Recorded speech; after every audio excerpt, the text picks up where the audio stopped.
Hi hello నమస్తే, నేను కృష్ణాంజనేయులు. ఇప్పుడు జమ్మూ కాశ్మీర్ హర్యానా సంబంధించినటువంటి ఎన్నికల నగారా మోగింది. అదేవిధంగా జార్ఖండ్, ఢిల్లీ సంబంధించినటువంటి మహారాష్ట్ర, ఆ మూడు రాష్ట్రాలకు కూడా ఈ సంవత్సరంలోనే ఎన్నికలు జరగాల్సింది. ప్రస్తుతం అయితే రెండు రాష్ట్రాలకు సంబంధించినటువంటి అసెంబ్లీ ఎన్నికలకి జమ్మూ కాశ్మీర్ అంటే 10 ఏళ్ల ముందు ఎన్నికలు జరిగాయి. 6 ఏళ్ల నుంచి అక్కడ ప్రజాప్రభుత్వం లేదు, రాష్ట్రపతి పాలన కొనసాగుతున్నటువంటి పరిస్థితి. జమ్మూ కాశ్మీర్లో ఇప్పుడు ఎన్నికలు, అదేవిధంగా హర్యానాలో, మిగతా 3 రాష్ట్రాలకు సంబంధించి ఈ అసెంబ్లీ ఎన్నికలు బీజేపీకి ఒక అగ్ని పరీక్షలాగా మారబోతున్నాయి. బీజేపీ మొన్న ఎన్నికల్లో, లోక్సభ ఎన్నికలకు సంబంధించి వాళ్ళు 400 సీట్లు వస్తాయని భావిస్తే, ఒక ఎన్డీఏకి 400 వస్తాయి, బీజేపీకి సొంతంగా 370 వస్తాయి అని డబ్బా కొట్టుకున్నారు. తీరా వచ్చేసరికల్లా 272 మ్యాజిక్ ఫిగర్కి కూడా బీజేపీ దగ్గరికి రాలేకపోయింది. బీజేపీకి 240 సీట్లతో సతికిల పడ్డటువంటి పరిస్థితి. ఇప్పుడు మూడోసారి ప్రధానమంత్రిగా నరేంద్ర మోడీ, ఎన్డీఏ ప్రభుత్వం ఏర్పడింది అంటే ఆంధ్రప్రదేశ్లో ఉన్నటువంటి తెలుగుదేశం, జనసేన, బీజేపీ కూటమి 21 ఎంపీ స్థానాలు, అదేవిధంగా బీహార్లో నితీష్ కుమార్ పార్టీ జేడీయూ ఇచ్చినటువంటి సహకారం, వీళ్ళతో ప్రభుత్వాన్ని ఏర్పడింది. ఇక జేడీయూ ఎన్ని రోజులు ఉంటుంది ఎన్డీఏలో ఏంటి తెలియదు. ఇవన్నీ పరిస్థితులు ఉన్నాయి, ఇబ్బందికరమైన పరిస్థితులు ఉన్నాయి, రాష్ట్రాల బెదిరింపులు ఉన్నాయి.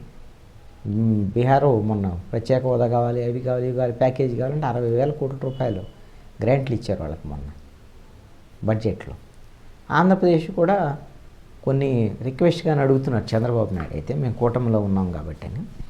కొంత 15,000 కోట్ల రూపాయల అప్పులు అమరావతికి, వెనకబడిన జిల్లాలకు నిధులు, ఇట్లాగ కొన్ని ప్రకటన చేసింది. అయితే మిత్రుల్ని సంతృప్తిపరుస్తూ ముందుకెళ్ళటం ఒకటి, జేడీయూ నుంచి పొంచి ఉన్నటువంటి ముప్పు ఎప్పుడు ఉపసంహరించుకుంటారు ఏంటో అర్థం కానిటువంటి పరిస్థితి.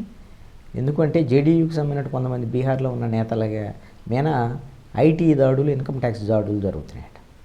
అంటే ఇప్పటికే ఏదో తేడా వచ్చిందేమో జేడీయూకి బీజేపీకి మధ్య అనేటువంటిది కూటమిలో ఉన్నప్పటికీ కూడా ఏమైనా ఉందా? ఎప్పుడైనా నితీష్ కుమార్ ఏ అర్ధరాత్రి ప్రకటిస్తాడో తెలియదు, ఎన్డీఏతో మేము బంధాన్ని తెంచుకుంటున్నామని చెప్పలేము. అందుకని ఇలాంటి పరిస్థితుల్లో జరుగుతున్నటువంటి రానున్నటువంటి ఈ అసెంబ్లీ ఎన్నికలు, 5 రాష్ట్రాల అసెంబ్లీ ఎన్నికలు ఖచ్చితంగా బీజేపీకి అగ్ని పరీక్ష. వీటిల్లో గిన బీజేపీ గిన ఫెయిల్ అయింది అని అంటే ఇక ఎన్డీఏ ప్రభుత్వం బహుశా 5 సంవత్సరాలు కొనసాగటం కష్టమే కావచ్చు కేంద్రం. ఎందుకంటే అసెంబ్లీ ఫలితాలన్నీ కూడా బీజేపీకి వ్యతిరేకంగా వస్తున్నటువంటి నేపథ్యంలో ఆటోమేటిక్గా ఖచ్చితంగా బీజేపీకి వ్యతిరేకమైనటువంటి రాజకీయ పరిస్థితులు కూడా కేంద్రంలో ఏర్పడేదానికి అవకాశాలు ఉండొచ్చు. ఇప్పుడు అసెంబ్లీ ఎన్నికలకు సంబంధించినటువంటి అంశాన్ని కనుక మనం గమనిస్తే, ఎన్నికల కమిషను ఎన్నికల నగారా మోగించింది, స్పష్టంగా చెప్పింది. హర్యానాకు సంబంధించినటువంటి, అదేవిధంగా జమ్మూ కాశ్మీర్ ఎన్నికలు, జమ్మూ కాశ్మీర్కి సంబంధించినటువంటి ఎన్నికలేమో సెప్టెంబర్ 18 నుంచి సెప్టెంబర్ 18, 25, అక్టోబర్ 1, 3 దఫాలుగా జరుగుతాయి. అదేవిధంగా హర్యానా ఎన్నికలేమో ఒకే రోజున అక్టోబర్ 1 జరుగుతాయి. అక్టోబర్ 4వ తేదీన అన్నిటికీ ఫలితాలు వస్తాయి. ఇది పరిస్థితి. ఈ పరిస్థితుల్లో జమ్మూ కాశ్మీర్కి సంబంధించినటువంటి విషయంలో బీజేపీ యొక్క ఆలోచన ఏంటి అని అంటే, మేము ఆర్టికల్ 370 రద్దు చేసాం, అక్కడ అందరికీ సమాన అవకాశాలు కల్పించాం, అక్కడ ప్రజలందరూ కూడా ఆర్టికల్ 370 రద్దు కోరుకుంటున్నారు, కాబట్టి మాకు అనుకూలమైనటువంటి ఫలితాలు ఉంటాయి అనేటువంటి విధంగా బీజేపీ భావిస్తుంది. కానీ కాంగ్రెసు, నేషనల్ కాన్ఫరెన్సు, పీడీపీ వీళ్ళందరూ కూడా ఒకటే. అంటే రాష్ట్రం మొత్తానికి, రాష్ట్రం ఉన్నటువంటి రాష్ట్ర హోదాని పక్కన పెట్టి, రాష్ట్రపతి పాలన పెట్టి, ప్రజాస్వామ్యాన్ని కూనీ చేసి, ఇంటర్నెట్లు బంద్ చేసి, ఇవన్నీ చేసి మీరు ఏముద్ధరించడానికి అనేటువంటి దాంట్లో ప్రజల్లో వ్యతిరేకత ఉంది అనేటువంటిది ప్రతిపక్షాలు భావిస్తున్నటువంటి అంశం. ప్రజలైతే ఎన్నికల్లో పాల్గొనడానికి సిద్ధంగా ఉన్నారు, అది చాలా స్పష్టంగా అర్థమవుతుంది. మొన్న జరిగిన లోక్సభ ఎన్నికల్లో కానీ ఇప్పుడు మీరు టెర్రరిస్టులు, ఉగ్రవాదుల బెదిరింపులకి తలగోకుండా వాళ్ళు పాల్గొంటారు. మరి అలాంటి పరిస్థితుల్లో ఎవరికి రాజకీయ అనుకూల పరిస్థితులు ఉన్నాయి, వ్యతిరేకం ఉంది అనేటువంటి దాని మీద బీజేపీ అనుకుంటుంది ఏంటంటే, మొన్న జరిగినట్టు లోక్సభకు సంబంధించినటువంటి ఎన్నికల్లో మొన్న లోక్సభలో మొత్తము బీజేపీకి కొంత అనుకూలత కనపడింది. జమ్మూ కాశ్మీర్ 24.36% ఓట్లు బీజేపీకి వచ్చాయి. నేషనల్ కాన్ఫరెన్స్కి 22.3% వచ్చాయి, 2 ప్లేస్లు. అదేవిధంగా కాంగ్రెస్ 19.38%. కాంగ్రెస్ కూడా కొంత పర్వాలేదు. ఒక పీడీపీ 8.48%. వాస్తవంగా నేషనల్ కాన్ఫరెన్సు, పీడీపీ ఇండియా కూటమిలోనే ఉన్నాయి. కాంగ్రెస్, పీడీపీ, నేషనల్ కాన్ఫరెన్స్ ఈ 3 కూడా విడివిడిగా పోటీ చేశాయి మన లోక్సభలో జమ్మూ కాశ్మీర్కి సంబంధించి. ఇండియా కూటమిలో ఉన్నప్పటికీ కలిసి పోటీ చేయాలి. అది బీజేపీకి కలిసి వచ్చినటువంటి అంశంగా ఉండొచ్చు.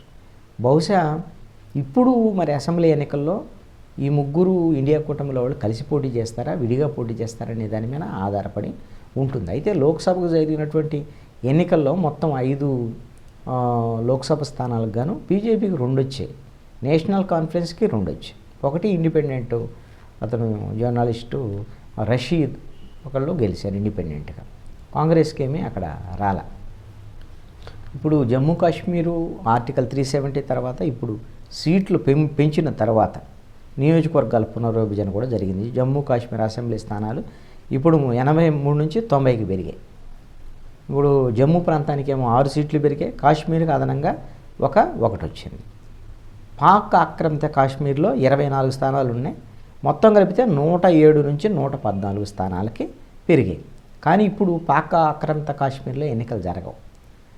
అది మన పరిధిలో లేదు కాబట్టి ఇప్పుడు మనం అసెంబ్లీ సీట్లు ఉంటాయి, మన పరిధిలోకి వచ్చినప్పుడు మనం స్వాధీనం చేసుకున్నప్పుడు అప్పుడు మనము ఎన్నికలు నిర్వహించుకుంటాం. వాటికి తప్ప 90 అసెంబ్లీ స్థానాలకి ఇప్పుడు ఎన్నికలు జరిగేదానికి అవకాశం ఉంది. హర్యానాకు సంబంధించినటువంటి విషయంలో కూడా బీజేపీ 2 సార్లు గెలిచింది. 2014లో హర్యానాలో 90 స్థానాలకు 47 గెలుచుకుంది బీజేపీ, ప్రభుత్వాన్ని ఏర్పాటు చేసింది ఇబ్బంది లేక. 2019 వచ్చేసరికల్లా 40 వచ్చింది. దాంతో దుష్యంత్ చౌతాలా పార్టీ, జననాయక్ జనతా పార్టీ వాళ్ళకు 10 సీట్లు, వీళ్ళకి 40 సీట్లు, 50 సీట్లతో వీళ్ళు ప్రభుత్వం ఏర్పాటు చేశారు. ఆ తర్వాత దుష్యంత్ చౌతాలా పార్టీతో విభేదాలు రావడం, వ్యవహారం ఇవన్నీ కూడా ఇప్పుడు ఎట్లా కొట్ట నెట్టుకొస్తుంది రెండోసారి బీజేపీ ప్రభుత్వం. ఇప్పుడు మళ్ళీ అధికారంలోకి రావటం అనేటువంటిది కొంచెం కష్టమైనటువంటి పని. 3వసారి అధికారంలోకి రావాలని బీజేపీ ఆరాటపడుతుంది. కాంగ్రెస్ ఏమో మాకే అనుకూలమైనటువంటి పరిస్థితులు ఉన్నాయి అనేటువంటి విధంగా కాంగ్రెస్ పార్టీ భావిస్తుంది. ఇక మహారాష్ట్ర ఎన్నికలు కూడా వాస్తవం ఇప్పుడు జరగాలి.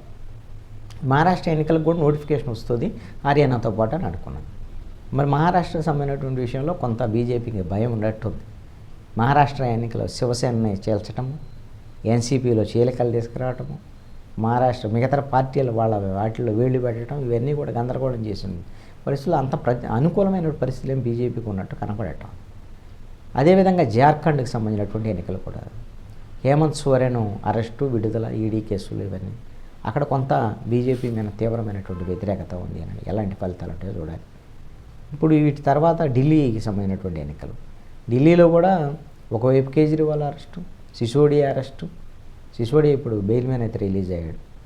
ఈ నేపథ్యంలో అసలు మరి అవినీతి మయమైంది ఆప్ అనేటువంటి దాని మీద బీజేపీ ప్రచారం చేసింది. ప్రజలు ఏమి నమ్ముతారు? బీజేపీ నమ్ముతారా లేకపోతే ఆమ్ ఆద్మీ పార్టీ నమ్ముతారా?